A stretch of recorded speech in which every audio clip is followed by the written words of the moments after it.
President KTR Jeedimetla పారిశ్రామిక వాడలో పర్యటించారు. షాపూర్లో హమాలీలతో కేటీఆర్ మాట్లాడారు. అలాగే బీఆర్ఎస్ శ్రేణులంతా కూడా పెద్ద ఎత్తున కదిలి హిల్ట్ పాలసీకి వ్యతిరేకంగా పర్యటిస్తున్నారు. దీనికి సంబంధించిన పూర్తి సమాచారం మా ప్రతినిధి లీవిల్ అందిస్తారు. లీవిల్ అప్డేట్స్ ఏంటి లీవిల్ దీనికి సంబంధించి?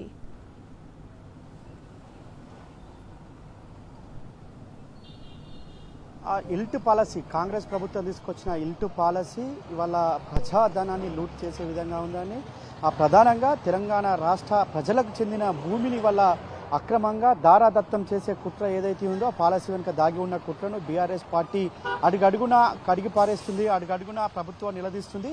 ఇప్పటికే ఇల్టు పాలసీ పైన బీఆర్ఎస్ వర్కింగ్ ప్రెసిడెంట్ కేటీఆర్ ముందుగానే పసిగట్టి కాంగ్రెస్ స్కామ్ను బయటపెట్టారు. కాంగ్రెస్ ప్రభుత్వం భూ కుంభకోణాన్ని బయటపెట్టారు.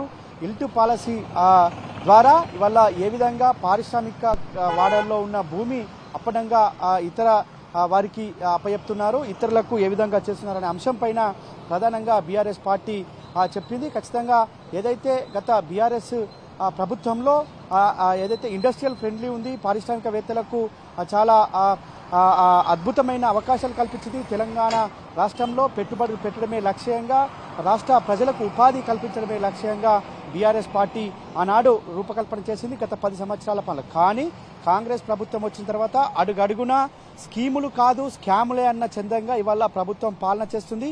అందులో భాగంగానే ఇప్పటికే అనేక స్కాముల్లో ఈ కాంగ్రెస్ ప్రభుత్వం చేసిన కుట్రలన్నీ కూడా బీఆర్ఎస్ పార్టీ ఎప్పటికప్పుడు చెప్తూ వచ్చింది. వాళ్ళ ప్రధానంగా ఇల్టు పాలసీ పేరు మీద గత ప్రభుత్వాలు అంటే ఉమ్మడి రాష్ట్రం నుంచి మొదలుకొని గత 12 సంవత్సరాల్లో 10 సంవత్సరాల బీఆర్ఎస్ పాలనలో పారిశ్రామికవేత్తలకు పారిశ్రమలకు ఇచ్చిన భూమి అంతా కూడా ఇవాళ అప్పనంగా ఎస్ఆర్ఓ రేట్ అంటే సబ్ రిజిస్టార్ వాల్యూకు కేవలం 30% మీదనే ఇవాళ ముఖ్య నేతల అనుచరులకు, ముఖ్య నేతల బంధువులకు, ముఖ్య నేతలకు సంబంధించిన ఇతరులకు అప్పజెప్పేందుకు కుట్రలు పన్నుతుంది. అందులో భాగంగానే ఇవాళ ఆ భూ కుంభకోణాన్ని బీఆర్ఎస్ పార్టీ గుర్తించి ఇవాళ భూ కుంభకోణాన్ని బట్టబయలు చేసిండు బీఆర్ఎస్ వర్కింగ్ కేటీఆర్. ఖచ్చితంగా ఈ స్కామ్ పై మేము ముందుకెళ్తాం, వాళ్ళ తెలంగాణ తలరాతను మార్చే ఈ భూమి, తెలంగాణ ప్రజలకు సంబంధించిన ఈ భూమి వల్ల ఒక్కసారే ఈ కాంగ్రెస్ ప్రభుత్వం 2 సంవత్సరాల్లోనే ఈ విధంగా చేయడం ఏంటంటూ కూడా ఆగ్రహం వ్యక్తం చేశారు.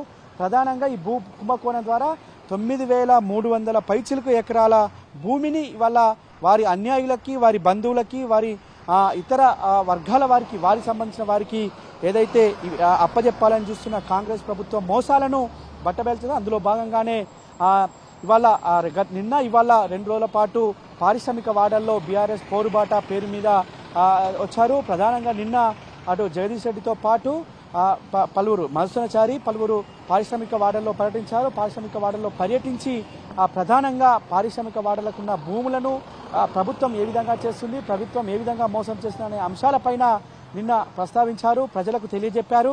ఇవాళ బీఆర్ఎస్ వర్కింగ్ ప్రెసిడెంట్ కేటీఆర్తో పాటు తలసాని శ్రీనివాస్ యాదవ్, అటు మల్లారెడ్డి, షమీపూర్ రాజు ఆధ్వర్యంలోని బృందాలు, అటు మాజీ మంత్రి ఎమ్మెల్యే హరీష్ రావు ఇవాళ పాషమైలారంలో పర్యటించనున్నారు. అయితే ఈ భూమికి సంబంధించి పూర్తిగా అతని ముఖ్య నేతలకు సంబంధించిన అనుచర గలానికి అప్పచెప్పేందుకే కుట్రలు పంతున్న నేపథ్యంలో ప్రధానంగా జీడిమెట్ల పారిశ్రామిక వాడల్లో షాపూర్లోని అమాలి అడ్డా ఉంటుంది. వారంతా కూడా ఈ పరిశ్రమలపైనే ఆధారపడి జీవనం కొనసాగిస్తారు. వారి తరతరాలుగా ఈ పరిశ్రమలపైనే వారి జీవనం కొనసాగుతుంది. అలాంటి ఆ పరిశ్రమలను ఇవాళ ఇక్కడికి వెళ్ళి తీసేయడం ఒకవైపు అయితే, దీన్ని పూర్తిగా మల్టీపర్పస్గా ఇతరులకు తక్కువ రేటుకే అప్పచెప్పడం అనేది మరొక మార్గం. అయితే ఎట్టి పరిస్థితుల్లో దీన్ని ఒప్పుకునేది లేదు, ఎంతటి వరకైనా పోరాటం చేస్తుంది బీఆర్ఎస్ పార్టీ అని చెప్పేసి కూడా వర్కింగ్ ప్రెసిడెంట్ కేటీఆర్ చెప్పారు. దానికి అనుగుణంగానే వాళ్ళు ఇక్కడ పర్యటించారు. కొద్దిసేపు పాటు ఈ పారిశ్రామిక వాడలో పర్యటించి అన్ని వర్గాల ప్రజలతో మమేకమయ్యారు. ఇల్టు పాలసీ పైన వారికి ఉన్న సందేహాలు కావచ్చు, బీఆర్ఎస్ వర్కింగ్ ప్రెసిడెంట్ కేటీఆర్ వారికి కొన్ని చెప్పారు. వారు కూడా చాలా వరకు అవగాహనతో ఉన్నారు. వారంతా కూడా చెప్తున్నారు, ఖచ్చితంగా ఇల్టు పాలసీ వస్తే మా కడుపులు కొడతారు, కాంగ్రెస్ ప్రభుత్వం ఏ ఒక్క హామీ నెరవేర్చలేదు, ఇవాళ హామీలు నెరవేర్చడం పక్కన పెడితే మేము ఏదో ఈడ రెక్కాడితే కానీ డొక్కాడని పరిస్థితి మాది, అలాంటి మాకే ఇవాళ ఉపాధి లేకుండా చేసేందుకు కుట్రలు పండుతుందని చెప్పేసి కూడా వారంతా కేటీఆర్తో వాపోయారు. వారంతా కూడా చెప్తున్నారు, మాకు ఇక్కడ డీసీఎంలో నడుపుకుంటాం, ఈ పరిశ్రమలపైన ఆధారపడి ఇక్కడ టీ స్టాళ్లు ఉన్నాయి, వేలాది మందిని ఇక్కడ మేము పనిచేస్తాం, దాదాపు కుత్బుల్లాపూర్ నియోజక వందల ఎకరాల 12,000 ఎకరాల విస్తీర్ణంలో పారిశ్రామిక వాడలు ఉన్నాయి. ఇలాంటి 1,200 ఎకరాలకు సంబంధించిన భూ కుంభకోణానికి కాంగ్రెస్ పార్టీ తెరలిస్తే మేము ఊరుకునే లేదు. ఖచ్చితంగా మీకు support. BRS working president KTR గారు కార్మికులతో మాట్లాడుతున్నప్పుడు వాళ్ళు కూడా స్పందించడం జరిగింది. ఇంతకుముందు మీరు అన్నట్టు అంటే ఇది గనక తీసేస్తే మేము బతుకులు ఏమైపోతాయి అని చెప్పేసి వాళ్ళు అంటున్నారు. అలాగే వాళ్ళు ఏమైనా చేసుకోవాలనుకుంటే వేరే భూములు ఉన్నాయి, అవసరానికి సంబంధించి వాడుకోవచ్చు, ఇలాంటివన్నీ కూడా ఎవరి కోసం చేస్తున్నారని కూడా అక్కడ కార్మికులు క్వశ్చన్ చేయడం జరిగింది కదా లివిల్.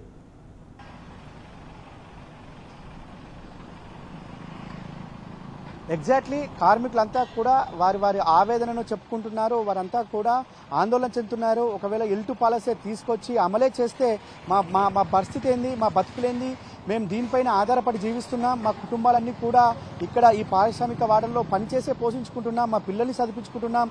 ఇవాళ ఈ పారిశ్రామిక వాడలు లేకపోతే, ఈ పారిశ్రామిక వాడల్నే ఇతరులకు అప్పచెప్తే మా బతుకులేంటి అంటూ కూడా కేటీఆర్కు వారంతా ఆందోళన వ్యక్తం చేశారు. కేటీఆర్ ముందు ఖచ్చితంగా మీరు పోరాటం చేయండి, మీ వెనకాల మేముంటామంటూ కూడా ఒక భరోసానిచ్చారు.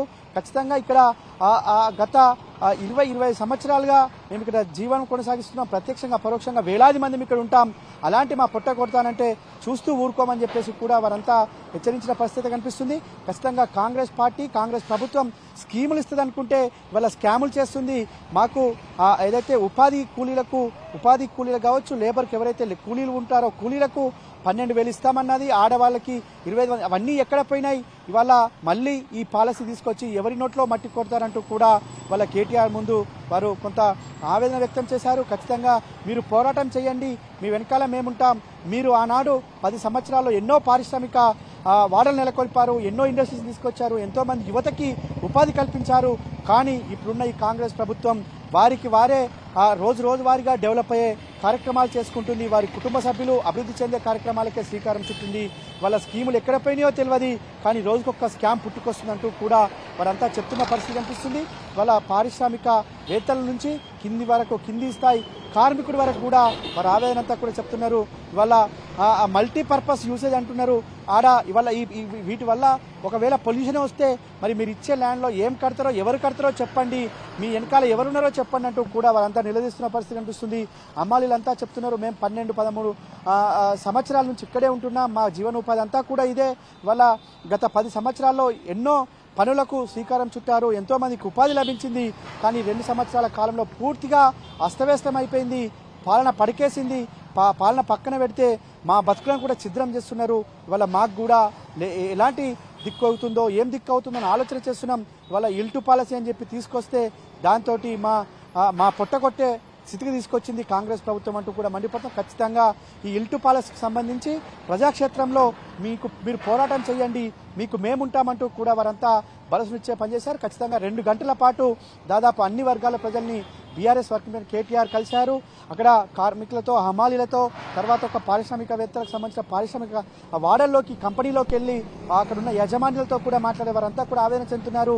మేము చిన్న కంపెనీలు పెట్టుకున్నాం, ఇక్కడ ఎలాంటి పొల్యూషన్ ఉండదు, ఇవాళ మా భూములు మాకు కేవలం 2-3-4-5 సంవత్సరాలు అవుతుంది, ఇవాళ మా భూములు మళ్ళీ ఇతరులకు ఇవ్వాలంటే మా పరిస్థితి ఏందంటూ కూడా వారంతా ఆవేదన వ్యక్తం చేస్తున్న పరిస్థితి కనిపిస్తుంది. అందులో చాలా మంది కార్మికులు మాకు రోజువారీ వేతనం ఇస్తున్నారు, మా వేతనం మా కుటుంబ సభ్యులను పోషించుకోవడానికి పనికొస్తుంది.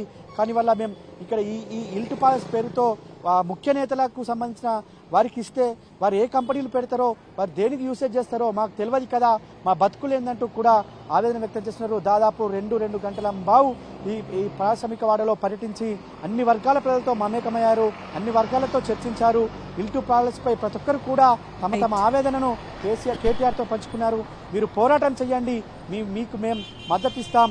ఆనాడు ఖచ్చితంగా కాంగ్రెస్ ప్రభుత్వం వస్తే ఎన్నో చేస్తుంది అనుకున్నాం, వాళ్ళ ఎన్నో చేస్తుంది, ఎన్నో స్కాములు చేస్తుంది, స్కీములు కాదంటూ కూడా పదే చెప్పిన పరిస్థితి కనిపిస్తుంది. మొత్తానికి ఇల్టు పాలసీ పేరు మీద బీఆర్ఎస్ పార్టీ పోరుబాట ఇవాళ యావత్ నగర వ్యాప్తంగా కూడా విజయవంతమైంది. ప్రతి ఒక్కరి నుంచి కూడా మంచి స్పందన వస్తుంది. ఇవాళ ప్రతి వర్గం కూడా బీఆర్ఎస్ పార్టీకి వెన్నంటి ముందుకు పోండి అంటూ చెప్తున్న పరిస్థితి కనిపిస్తుంది. బీఆర్ఎస్ వర్కింగ్ కేటీఆర్ పర్యటన దాదాపు 2 గంటల పైచిలకు ఈ పారిశ్రామిక వాడలో కొనసాగింది. సునీత, థ్యాంక్ యూ లివిల్, థ్యాంక్స్ ఫర్ ద అప్డేట్.